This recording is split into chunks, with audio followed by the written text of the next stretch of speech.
பசி, பஞ்சம், ஊழல், லஞ்சம், கொலை, கொள்ளை, சாதிய இழிவு, தீண்டாமை, அடக்குமுறை, ஒடுக்குமுறை, மத போதை, பாலியல் வன்கொடுமை, இது ஏதுமற்ற தூய ஒரு தேசம் படைக்க வேண்டும் என்கிற லட்சிய பசி.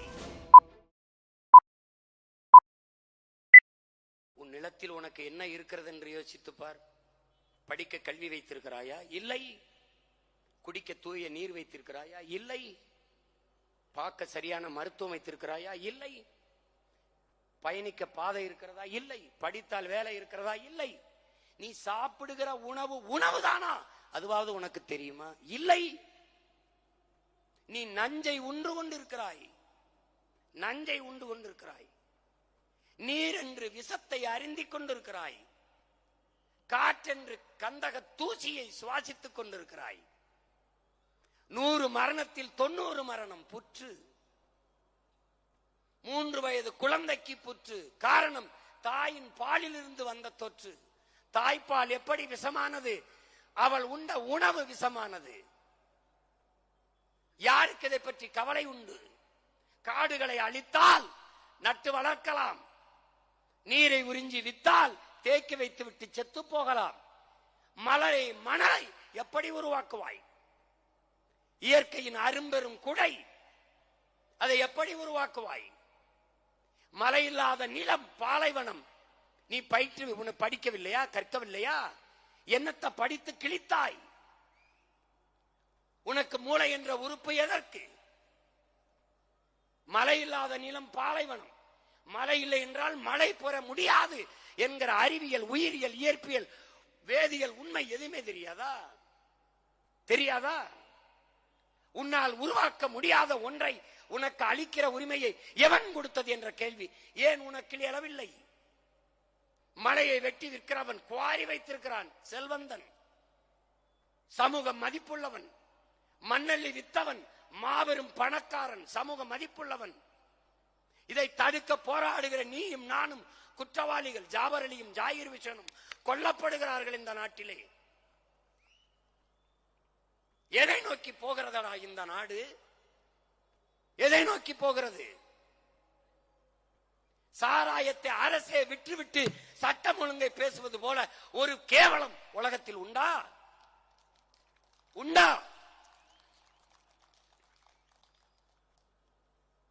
எங்கே போகிறது நாடு? இதை சரி செய்வதை தவிர வேறு என்ன சரியான அரசியல்? எது அரசியல்? எது? கூட்டணி வைக்க மாட்டாயா சீமான்? கூட்டணி வைக்க மாட்டாயா சீமான்? முதலில் இவர்கள் என்ன பேசினார்கள்?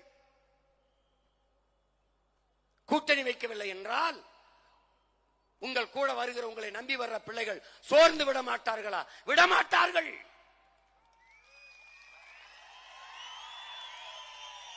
ஏன்? எனக்கும் அவர்களுக்கும் இருக்கிறது சோற்று பசி அல்ல, சுதந்திர பசி.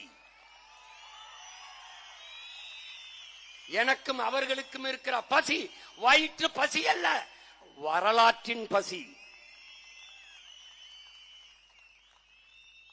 1000 ஆண்டுகளுக்கு மேலே எமது முன்னவர்கள் தூக்கி சுமந்து வந்த விடுதலை பசி, பெருங்கனவு, அறம் சார்ந்த மறவர்களின் ஆட்சி என்ற புனித கனவு பசி.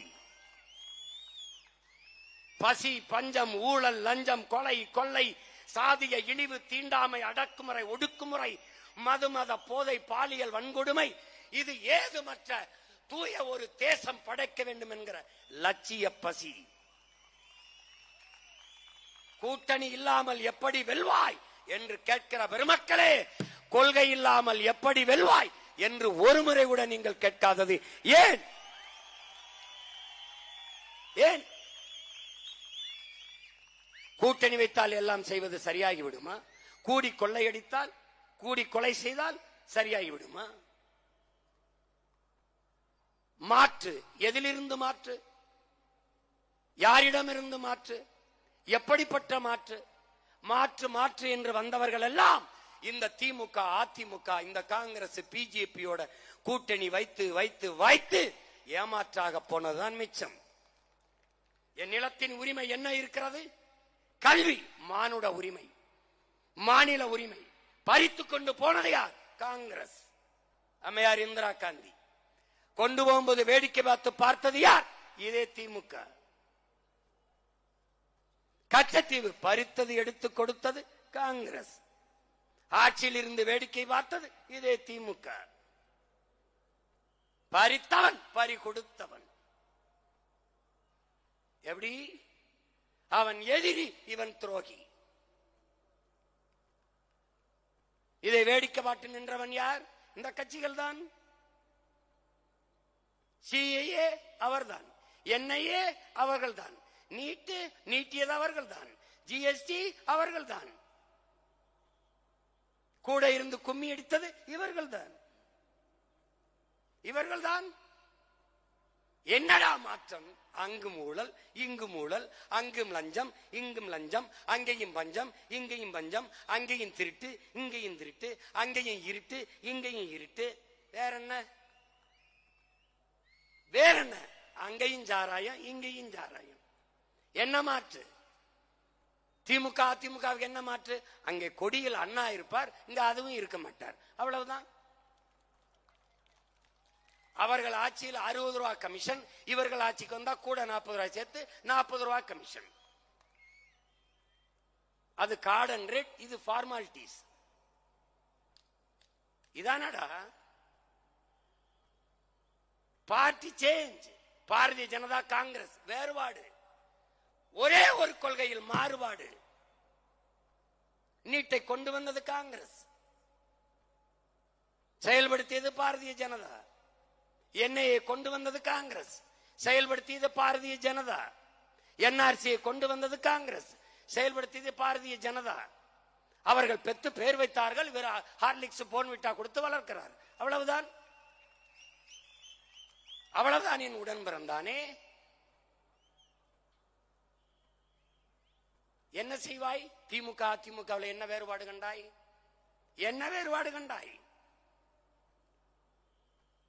உன் மொழி செத்து போனது. யாரையாவது ஒருவர் கவலைப்பட சொல்றார்.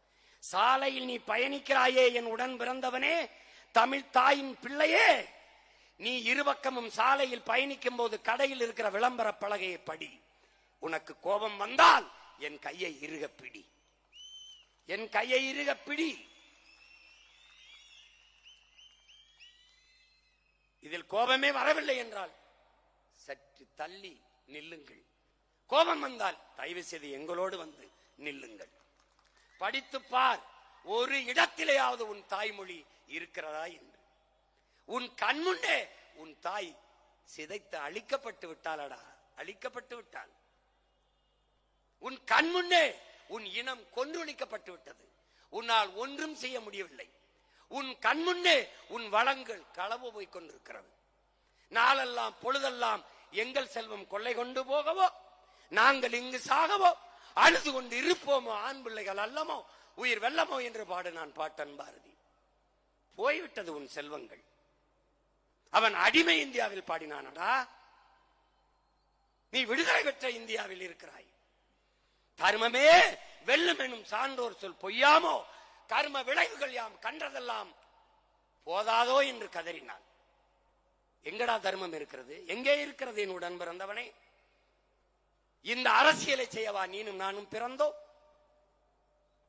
நாம் எப்போது பிறந்தோம்? இதே நாளில் லட்சக்கணக்கான நம் இனத்தின் பிணத்துக்கிடையிலே பிரசவமான பிள்ளைகளடா நீயும் நானும். நம் தாய் தந்தையரின் கண்ணீரிலும் ரத்தத்திலும் கருக்கொண்ட பிள்ளைகளடா நாம் ஆள் மாற்றத்திற்கு, ஆட்சி மாற்றத்திற்கு வந்த ஆட்கள் அல்ல. அதற்கு வந்த அரசியல்வாதிகள் அல்ல. அடிப்படை அமைப்பு அரசியல் மாற்றத்திற்கு வந்த லட்சியவாதிகள், புரட்சியவாதிகள். ஐயா ஸ்டாலினை வீழ்த்தி ஐயா எடப்பாடியை உட்கார வைப்பது, எடப்பாடி ஐயா வீழ்த்தி ஐயா ஸ்டாலினை உட்கார வைப்பது இல்லை. இந்த கோட்பாட்டையே வீழ்த்தி புதிய ஒரு கோட்பாடு, புரட்சிகர அரசியல் கோட்பாடு, பெருந்தலைவன் பிரபாகரன் கண்ட பெருங்கனவை கட்டி எழுப்புகிற கோட்பாடு, தீய ஆட்சி முறையை ஒழித்து தூய ஆட்சி முறையை மலரச் செய்கிற மகத்தான கோட்பாடு. அதுதான் நாம் தமிழர் கட்சியின் லட்சிய கோட்பாடு.